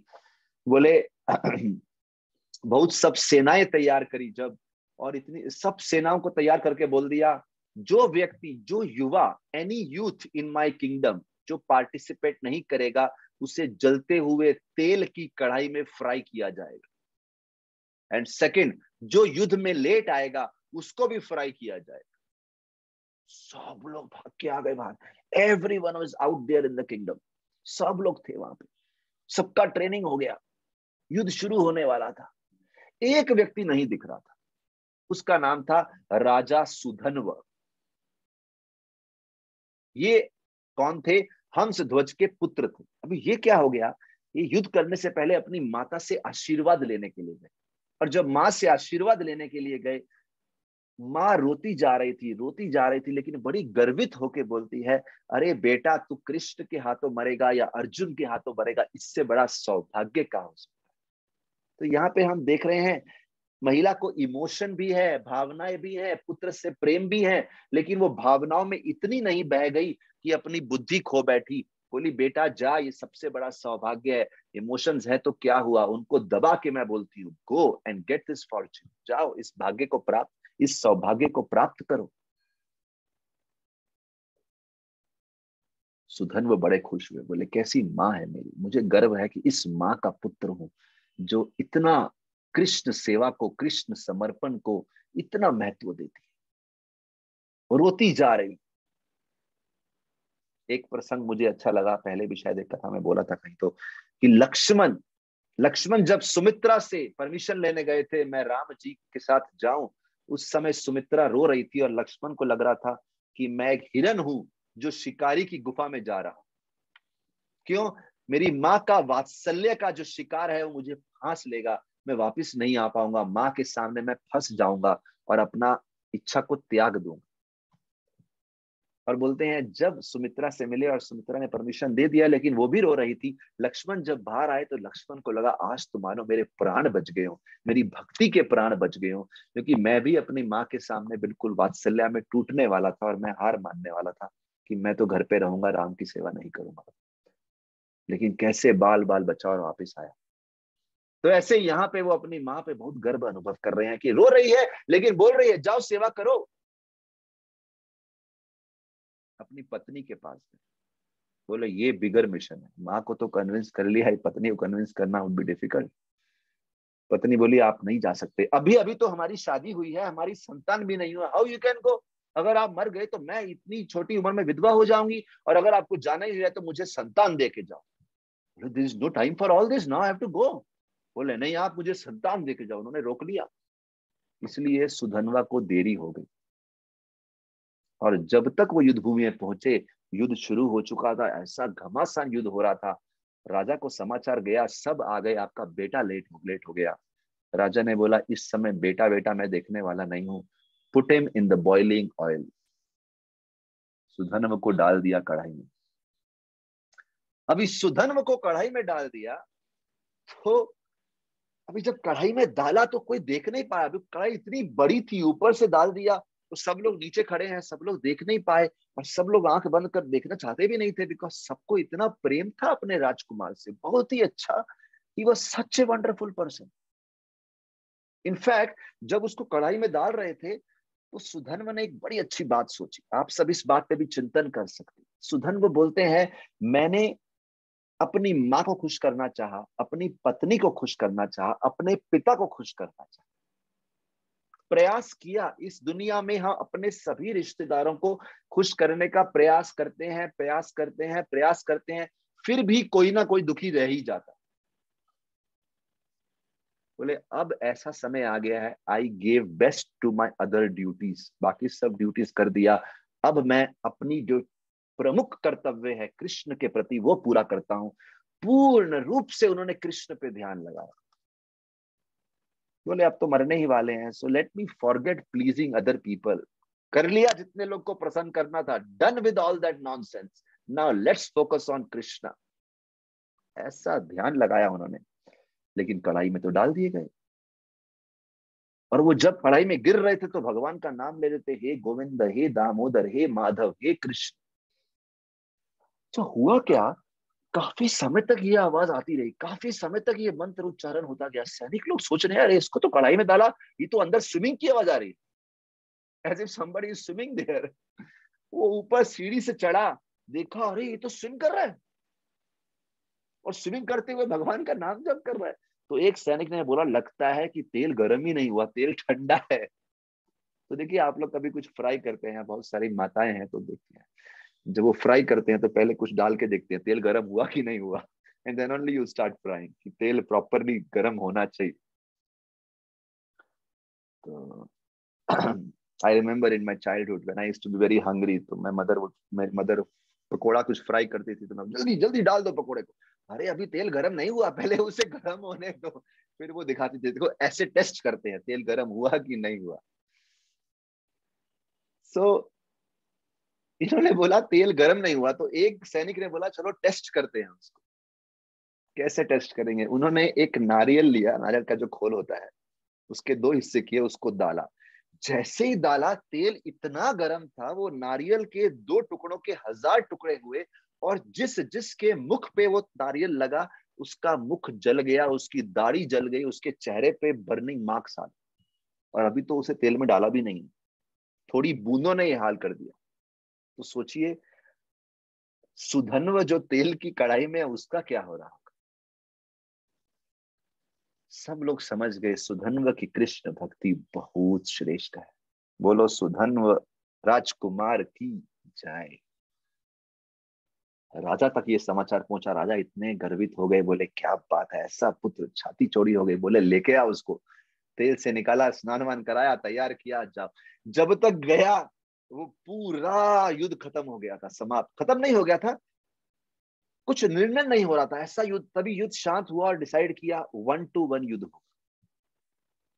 सुधन्व ने बोला हमारी तरफ से मैं युद्ध करूंगा, ऐसा युद्ध किया। उन्होंने वृषकेतु को हराया, कृष्ण के पुत्र प्रद्युम्न को हराया, सामने अर्जुन आ गए, अर्जुन के साथ ऐसा घमासान युद्ध किया। अर्जुन को हराते गए, हराते गए, हराते गए। एक क्षण पे अर्जुन सोचे ये चक्कर क्या है, मेरी सारी शक्तियां चली कैसे गई। तब सुधन्व ने बोला, आज तुम्हारे पास कृष्ण नहीं है, तुम्हारी सारी शक्तियां कृष्ण से आ रही थी बालक। बालक उसने नहीं बोला, मैं ऐड कर रहा हूं, लेकिन वो बोला तुम्हारी सारी शक्तियां कृष्ण से आ रही थी।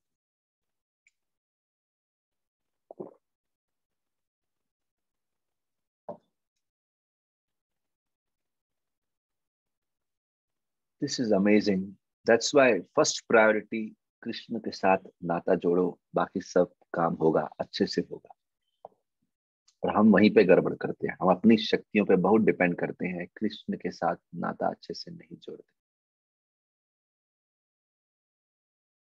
इसलिए वो भजन है, जप ले हरि दा नाम जप ले, ओ हरि तेरे साथ आएंगे। तो इस प्रकार से, काया का भरोसा मत करना, तो काया तेरी जल जाएगी। सो यहाँ पे देखते हैं, बोले कृष्ण तुम्हारे साथ नहीं है। उस समय अर्जुन ने ध्यान लगाया, और अर्जुन उस समय क्या हुआ, सुधन्व ने अर्जुन के सारथी को भी मार दिया था। तो अर्जुन स्वयं सारथी भी बने हुए थे, अस्त्र भी चला रहे थे, बहुत डिफिकल्ट हो गया था। उस समय अर्जुन ने जैसे ही ध्यान लगाया, आंखें बंद थी और खूब शोर हो रहा है।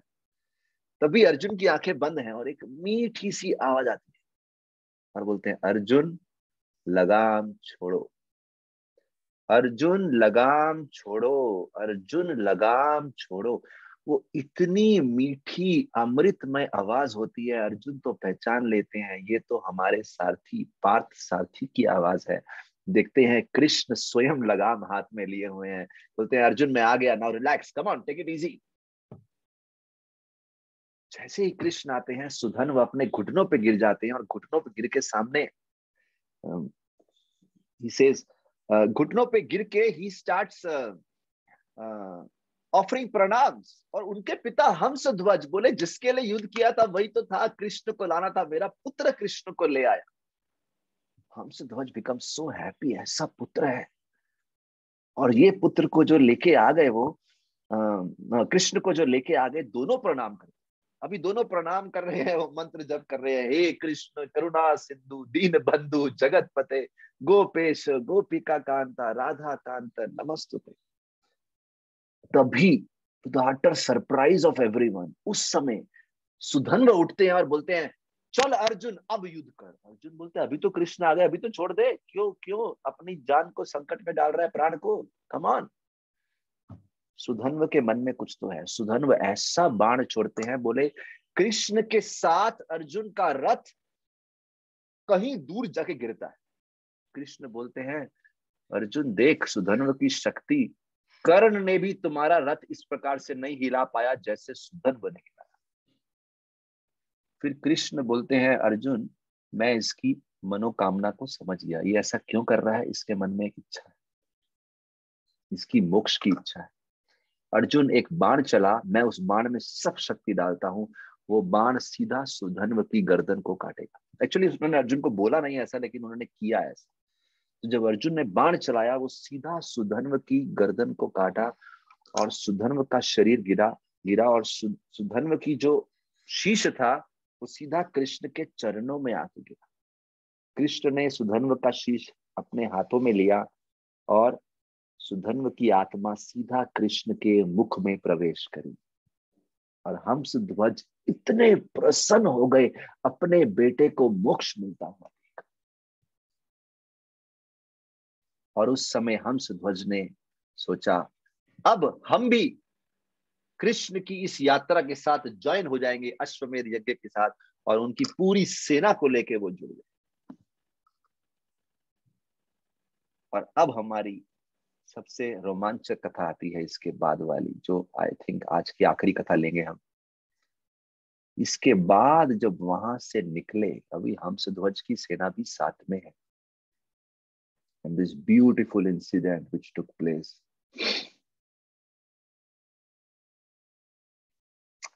और वहां से जब निकले, तो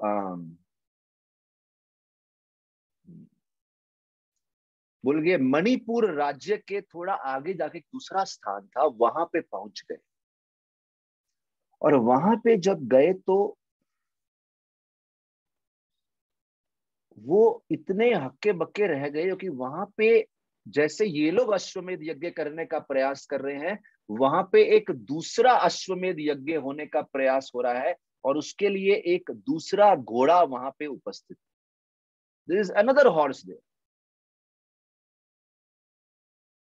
अच्छा, इस समय ना कृष्ण साथ में नहीं आए थे। कृष्ण अर्जुन को बोल के गए थे कि आप जाओ आगे, मैं द्वारका जा रहा हूं, जब जरूरत होगी मुझे स्मरण करना, मैं आ जाऊं। तो जब इस प्रकार से बोल के गए थे, और जब यहाँ पे देखा दूसरा घोड़ा है, जब दो घोड़ों ने एक दूसरे को देखा, अरे तू कहां से आ गया, मैं तो अकेला था, ये सब लोग मेरे मेरे को सेलिब्रेट कर रहे थे, तू कहां से आ गया। So this also becomes difficult when you are the center of celebration and somebody else becomes center of celebration. वो घोड़ों की आपसी दुश्मनी हो गई। बोला एक घोड़ा भागा और अपने दांत से उसके मुंह को ऐसा करके काटने लगा, एंड देन वो दूसरे घोड़े ने जोर से लात मारी इस घोड़े को। अरे दोनों में ऐसा युद्ध हो गया, वो एक दूसरे के पीछे भागे भागे, लड़ते लड़ते लड़ते कहीं दूर चले गए। अर्जुन बोला एक भी गायब, दूसरा भी गायब, दोनों गए हाथ से। अर्जुन पीछे पीछे आए उनके, और अर्जुन की पूरी सेना आ रही है। लेकिन ये बात जब दोनों घोड़ों को, वो जो नया घोड़ा था उसके मालिक ने पकड़ा, उसका मालिक कौन था? उस क्षेत्र के राजकुमार,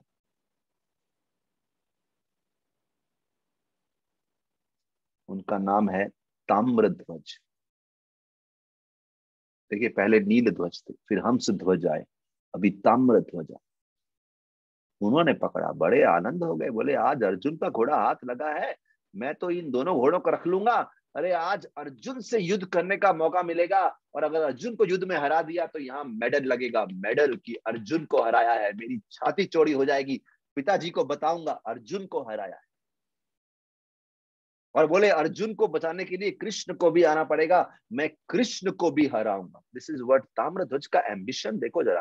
मतलब people can be highly ambitious, बोले मैं कृष्ण को हराऊंगा।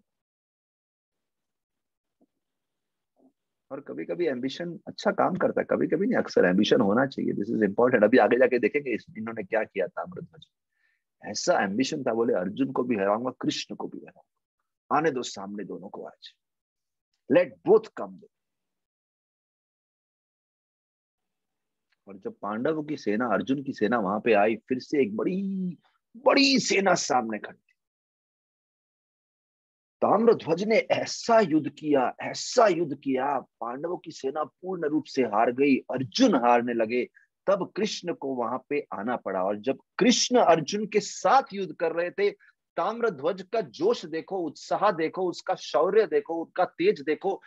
आप मानेंगे नहीं, कृष्ण और अर्जुन दोनों के दोनों बेहोश हो गए। कृष्ण भी बेहोश हो गए, भगवान बेहोश हो गए। इसके आगे जाके कारण समझेंगे कृष्ण ने ऐसा क्यों किया, लेकिन कृष्ण भी बेहोश हो गए। अमेजिंग। जब कृष्ण बेहोश हो गए और पूरी पांडव सेना बेहोश पड़ी, तभी ताम्रध्वज की छाती ऐसी चौड़ी हो गई, वो दोनों के दोनों घड़े लेके राज्य में गए। वहां उनके पिताजी यज्ञ कुंड पे बैठे थे। राज्य का नाम था रत्नपुरा। रत्नपुरा के घोड़े थे ये। वो पिताजी के पास गए, कान में बताया, अरे देखो देखो ये घोड़ा लाया हूं। पिता ने बोला ये घोड़ा कहां से लाया, तेरे को तो एक घोड़ा दिया था, दूसरा कहां से लेके आ गया। पुत्र ने इतने गर्व से बोला, अरे पिताजी आज मैंने कृष्ण को हराया, अर्जुन को हराया, आपको तो इतना गर्व होगा मेरे ऊपर, you will be proud of me. जैसे उन्होंने बोला आज मैंने कृष्ण को हराया, अर्जुन को हराया, यहाँ पे एक सीखने वाली बात आती। उस समय ताम्रध्वज इतना जोर से चिल्लाए उसके ऊपर, इतना, सॉरी, राजा का नाम था मयूर ध्वज, ताम्रध्वज के पिता मयूर ध्वज। बोले वो इतना क्रोधित हुए, बोले तू ये देख रहा है कितने महीनों से हम इस यज्ञ की तैयारी कर रहे हैं, और गीता में लिखा है यज्ञ अर्थात कर्मणो अन्यत्र लोको यम कर्म बंधन, यज्ञो वै विष्णु। अरे सारे यज्ञ विष्णु की प्रसन्नता के लिए होते हैं, उन्हें तो कृष्ण को ही हरा दिया, कृष्ण को ही डिससेटिस्फाई कर दिया, कृष्ण को ही डिसप्लीज कर दिया, अभी हम ये यज्ञ करके क्या प्राप्त करें। अरे मैं इतना दुर्भागी हूं, ऐसा मूर्ख बेटा मिला है मेरे को। समटाइम्स इट हैपेंस, हम सोचते हैं हम कुछ करके अपने वरिष्ठों को सम्मानित करेंगे, लेकिन उल्टा ही नाराज कर बैठते। Sometimes it happens. ऐसी मूर्खता होती है। क्यों? क्योंकि हमारे कार्यों में हमारा अहम प्रवेश कर देता है, हमारा अहंकार प्रवेश करता है, और बार बार प्रवेश करता है, और कोई उसमें शर्माना नहीं चाहिए। अगर होता है, होता है, बद जीव के साथ होता है, प्रयास करते रहो। अरे जहां अर्जुन अपमान कर बैठे उलूपी का, इतना दंड भुगतना पड़ा, तो आप और मैं किस खेत की मूली है? वैसे अभी मूली का मौसम नहीं है, मूली का मौसम चला गया है, लेकिन आप और मैं किस खेत की मूली है? सर्दी के मौसम में हम वृंदावन गए थे, अरे क्या आनंद था वहां की मूली खाने का सर्दी के मौसम में। दैट वाज अनदर स्पेशलिटी, मूली का सैलेड खाने का, साथ में नींबू और काली मिर्च डाल के। What is special. वैसे बिना काली मिर्च के मूली नहीं खानी चाहिए, सर्दी होती है ऐसा बोलते हैं। That's a side point. तो हु आर वी? ताम्रध्वज पे इतना क्रोधित हुए, बोले तुझे शर्म आनी चाहिए, लज्जा होनी चाहिए। अरे तुम बोल रहे कि तुम कृष्ण को हरा के आए, हाउ कैन यू इवन से लाइक दैट? ताम्र मयूर ध्वज इतना क्रंदन कर रहे थे, उधर रणभूमि में भगवान कृष्ण और अर्जुन को होश आ गया। धीरे धीरे सारी सेना उठ रही थी, सब बेहोश हो गए थे। लेकिन इससे पहले पूरी सेना उठे, कृष्ण ने अर्जुन को बोला देखो ये सब तो उठते रहेंगे धीरे धीरे, चल हम आगे चलते हैं, तुझे एक अद्भुत चीज दिखाता हूं। और जब कृष्ण ने ये बोला, कृष्ण की आंखों में एक चमक सी थी और एक मंद सी मुस्कान थी। अर्जुन बोले ये जब कृष्ण मुस्कुराते हैं ना, और ऐसी नटखट चमक होती है, पता नहीं क्या क्या करेंगे। अर्जुन बोले पिछली बार, अर्जुन बोले मुझे याद है पिछली बार ही ऐसा जब हंसे थे ना, तो कब की बात है मालूम है? जब मुझे इन्होंने सुभद्रा का हरण करने में फंसाया था। वो सारी चाल इन्होंने बनाई थी, और मेरे को बलराम जी के सामने लाके खड़ा होना पड़ा कि सुभद्रा जी को मैंने हरण किया। अभी आज फिर से ये मुझे पता नहीं कहां फंसाएंगे। एनीवे, जैसे ही कृष्ण और अर्जुन रत्नपुरा राज्य में प्रवेश किए और जैसे ही अंदर आए, सडनली अर्जुन ने नोट किया कृष्ण और अर्जुन दोनों का रूप बदल गया। कृष्ण वरिष्ठ ब्राह्मण बन गए, अर्जुन युवा ब्राह्मण। भी अर्जुन कुछ बोल नहीं रहे, कृष्ण साथ में है, जो भी कर रहे हैं, स्वतंत्र हैं, करेंगे तो अपनी, मेरी तो मानने वाले नहीं है। और थोड़ा मुझे घबराहट होगी, लेकिन अंत मजेदार होगा। तो this is very interesting. Krishna के साथ रहो, बीच बीच में कई बार घबराहट होगी, because Krishna can take some decisions like that, लेकिन अंत मजेदार ही होगा। अर्जुन को श्रद्धा थी। तो दिस इज इंपॉर्टेंट। आपकी जर्नी में घबराहट होगी, अंत मजेदार होगा। Get ready for it. Last scene will be in your favor.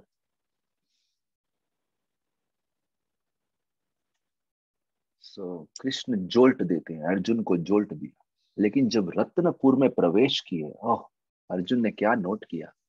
एक एक व्यक्ति कृष्ण के बारे में बातें कर रहा है। अभी देखिए, ये द्वारका से बहुत दूर है, it is somewhere on the east, Dwarka west में है। और बोल रहे हैं एक एक व्यक्ति, वहां के लोग कृष्ण को छोड़ के और कोई बात ही नहीं करते, जबकि कृष्ण वहां पहले नहीं आए। उन्होंने इतना सुन रखा कृष्ण के बारे में। अर्जुन पूरा हम्बल हो गए, बोले मैं सोचता था सबसे बड़ा भक्त मैं ही हूँ, खाते सोते जागते कृष्ण के बारे में बोलता हूँ, लेकिन ये तो पूरा का पूरा राज्य कृष्ण भक्ति में डूबा हुआ। अमेजिंग।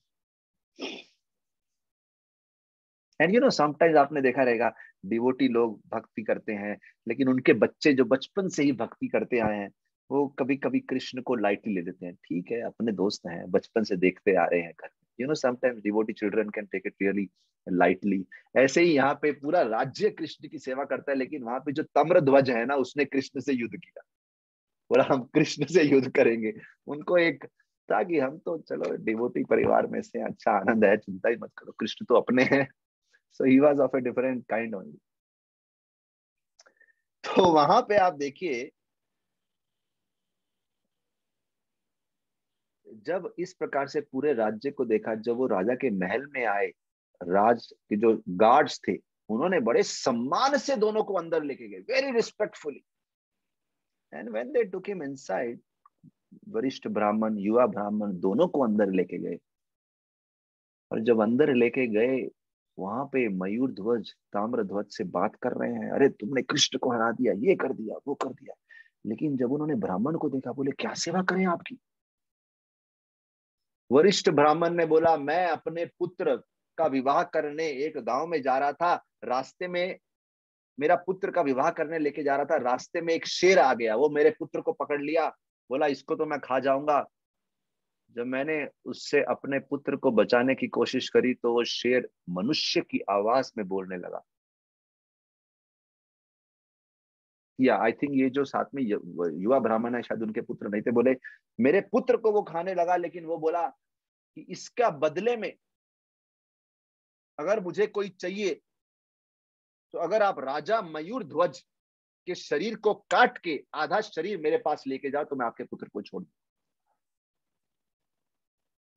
उन्होंने इतनी आसानी से वो बात कह दी। अर्जुन साथ में युवा ब्राह्मण के रूप में थे, उनका पूरा शरीर कंपन होने लगा। बोले ये कृष्ण क्या डिमांड कर रहे हैं। मयूर ध्वज ने बोला, अगर आपको इससे संतुष्टि होती है तो fine, I will do this, no problem, we will definitely fulfil your desire. देखिए, जैसे हम जानते हैं उस समय के राजा अपने प्रजा के प्रति बहुत समर्पित होते थे, उनकी सेवा के प्रति समर्पित होते थे। मयूर ध्वज बोले, yes we will do it, काटिए मेरा शरीर काटिए। तभी उनकी पत्नी भागती हुई आई। पत्नी बोली कि अरे, ऐसा कहा गया है कि पत्नी अपने पति का आधा शरीर होती, आपको आधा शरीर चाहिए ना, मुझे ले जाओ। ब्राह्मण बोलते हैं, शेर को यह बात मालूम थी कि पत्नी ऐसा बोलेगी, और शेर ने मुझे इसके लिए आर्ग्यूमेंट दे के भेजा था। बोला था कि पत्नी उनका पति का लेफ्ट साइड होती है और मुझे राइट साइड चाहिए। Very interesting. बोले पत्नी जो है लेफ्ट साइड होती है, मुझे राइट साइड चाहिए। और बोलते हैं, अरे वो लायन ने ये भी बोला था, आप राजा को बोलना, याद है दधीची ऋषि ने कैसे अपनी हड्डियां दी थी देवताओं को, रांति देव ने कैसे हर प्रकार का बलिदान दिया था अपनी प्रजा के लिए, शिवी महाराज ने अपना मांस काट के दिया था, तो आप भी कुछ करो, किस काम के राजा हैं। पूरा लेक्चर तैयार करके शेर ने भेजा था, ऐसा बोल रहे हैं। बोले wife is only left half, उनको तो राइट हाफ चाहिए। तो सभी सामने पुत्र आ गया। पुत्र बोला, ठीक है एक काम करो, पुत्र के शरीर को पिता का शरीर ही मानते हैं, पिता का शरीर का एक्सपेंशन पुत्र का शरीर होता है, तो मुझे ले जाओ।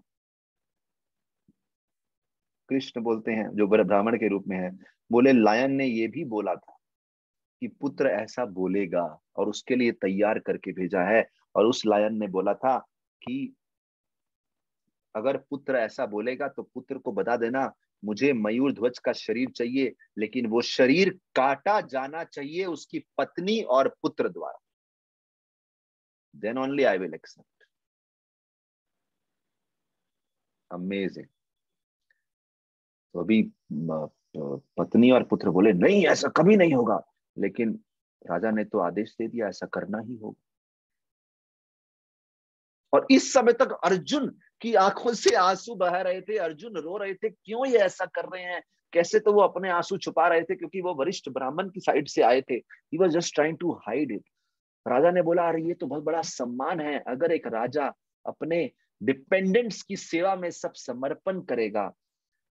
पत्नी को समझा नहीं क्या करना है, पुत्र को समझा नहीं। फाइनली उन्होंने एक आरी ली, जो कारपेंटर का सौ रहता है, और उससे पुत्र का पति का शरीर काटने लगे। जब वो सर से काटने लगे, खून उसके मुख पे बहने लगा, तभी कृष्ण जो वरिष्ठ ब्राह्मण के रूप में है, उसने बोला, रुको, नहीं चाहिए मुझे ये शरीर दूषित हो गया। यहाँ बहुत सुंदर बात आने वाली है। बोले ये राजा ना रो रहा है, देखो इसकी आंखों से आंसू आ रहे। और जो दान दुखी परिस्थिति में दिया जाए ना, वो दान नहीं लेना चाहिए, दान तो हंसते हंसते देना चाहिए।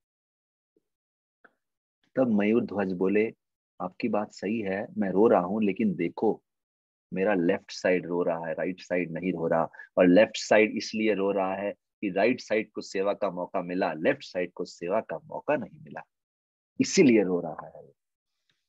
ये सुनते ही कृष्ण भी, उनका हृदय ऐसा द्रवित हो गया, उनकी आंखों से ऐसे, उनकी तो दोनों आंखों से आंसू बहने लगे, राइट नहीं लेफ्ट नहीं, वो तो ऐसा रोने लगे, अर्जुन रोने लगे, वो अपने रूप को रख नहीं पाए कुछ ज्यादा समय तक। तभी उन्होंने, कृष्ण अपने रूप में आ गए, अर्जुन अपने रूप में आ गए, और कृष्ण ने बोला, मयूर ध्वज, मैं आपकी भक्ति से बहुत प्रसन्न हुआ, आपका समर्पण, आपका सेवा भाव, आपका surrender, it is so exemplary. इसीलिए बोलते हैं a test is like a thermometer. जीवन में परीक्षा जो होती है वो एक थर्मामीटर के समान है। A test is like a thermometer which is stuffed into your mouth. A test is like a thermometer stuffed into your mouth to check the temperature of your commitment. आपकी कमिटमेंट का temperature measure करने के लिए test is like a thermometer stuffed in your mouth. जीवन में परीक्षा आती है, वो एक थर्मामीटर के समान है, जो आपका तापमान मेजर करती है, किस चीज का, कितने कमिटेड है इस चीज का टेम्परेचर। एंड दैट वाज मयूर ध्वज। और इस प्रकार से भगवान कृष्ण इतने प्रसन्न हुए, भगवान कृष्ण ने अपना हस्त स्पर्श किया मयूर ध्वज को, मयूर ध्वज का शरीर अच्छे से तंदुरुस्त हो गया, पूरा हील हो गया, और अर्जुन ने ताम्रध्वज को आलिंगन किया। और तब भगवान बोलते हैं, आपके पुत्र ने हमें वॉर में जीत लिया, आपने हमें अपनी भक्ति के प्रेम से जीत लिया। और मयूर ध्वज ने तभी एक नहीं दोनों घोड़े दे दिए, अपना सारा धन दे दिया, अपना राज्य दे दिया, अपना बेटा, अपनी सारी संपत्ति कृष्ण को उनकी सेवा में दे दी। और वो खुद भी ज्वाइन हो गए अर्जुन के साथ, चलो आपके यज्ञ में भाग लेते। और इस प्रकार से ये सब किस्सों का सामना करते हुए, और भी कहीं किस्से हुए, लेकिन सभी किस्से तो आज नहीं बता सकते, समय उस हिसाब से है, लेकिन ये सब किस्सों का सामना करते हुए फाइनली वो हस्तिनापुर पहुंचे। और हस्तिनापुर में अर्जुन ने महाराज युधिष्ठिर के सामने बैठ के एक एक राजा के किस्सों को सुनाया। तो कैसे करते मालूम है? ओके, अब मैं आपको बताता हूं ताम्रध्वज की स्टोरी, और ताम्रध्वज खड़े हो जाते, फिर उनके सामने पूरी स्टोरी सुना जाती। अब मैं आपको बताता हूं नील ध्वज की स्टोरी, फिर वो खड़े हो जाते। अब मैं आपको बताता हूं हंस ध्वज की स्टोरी, फिर वो खड़े हो जाते। ऐसा करके बोले एक एक राजा से मिले थे वो पूरी यात्रा में, वो सब वहां पे एकत्र हुए थे, और हर एक के लिए तालियां बजती, वाह व्हाट अ डिवोशन, अर्जुन को हरा दिया। और अर्जुन भी छुपा नहीं रहे थे कि अरे मैं इनसे हार गया, मैं, Arjun was just so happy कि कैसे कैसे राजा है, कितने कमिटेड है, कितने dedicated, how special they are. तो इस प्रकार से तालियां बजने लगी, और वहां पे जितने भी रिश्तेदार थे, कृष्ण की पत्नियां, कृष्ण की माताएं, कुंती, और सबने मिलके सबका स्वागत किया। अर्जुन और 5 भाई जो थे वो मिले नहीं थे, सब साथ में नहीं हुए थे 1 साल से, बिकॉज अर्जुन भ्रमण कर रहे थे, वो सब मिले। भीम कहीं और भ्रमण कर रहे थे, नकुल कहीं और बिजी थे, और वहां पे सब खुश हुए, अरे आप एक नहीं दो दो घोड़े ले आए। और फिर देखा कि आप बहुत सारा गिफ्ट्स लेके आए, उपहार लेके आए, बहुत धन लेके आए, और बड़े धूमधाम से वो यज्ञ कंप्लीट किया गया। और 2-4 स्टोरी हैं, लेकिन कभी फिर चर्चा करेंगे। तो इस प्रकार से इस कथा के माध्यम से हमने जीवन के बहुत सारे पहलू सीखे, बहुत सारे जीवन के किस्सों को देखा। और वी आर श्योर, जब हम स्टोरी सुनते हैं तो अपने जीवन की परिस्थितियों से कंपेयर कर सकते हैं, and that's how we uplift our consciousness. So thank you very much. Hare Krishna. Srila Prabhupada की जय, समवेत भक्त वृंद की जय। आप सबका बहुत बहुत धन्यवाद यहाँ पे एकत्र होने के लिए। कुछ माता जी ने अपना मोबाइल नंबर लिखा है, please add in the group. आप लोग नोट कर लिया होगा, यू कैन ऐड। यस प्रभु और जी। अगर किसी कुछ कहना है तो कह सकते हैं। हरि बोल। प्रियंका।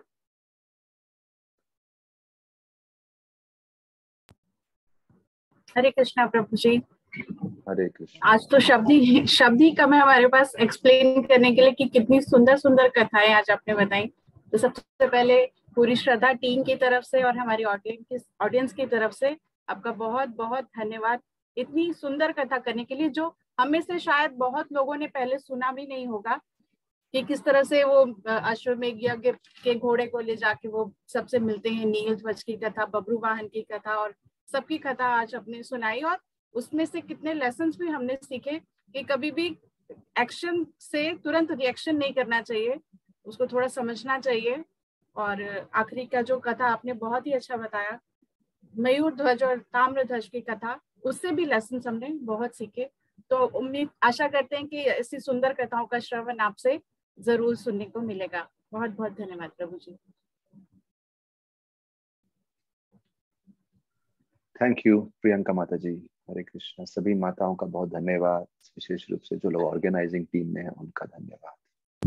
प्रभु जी एक हैंड रेस हुआ है टीना चौहान का। हाँ हाँ, देखिए।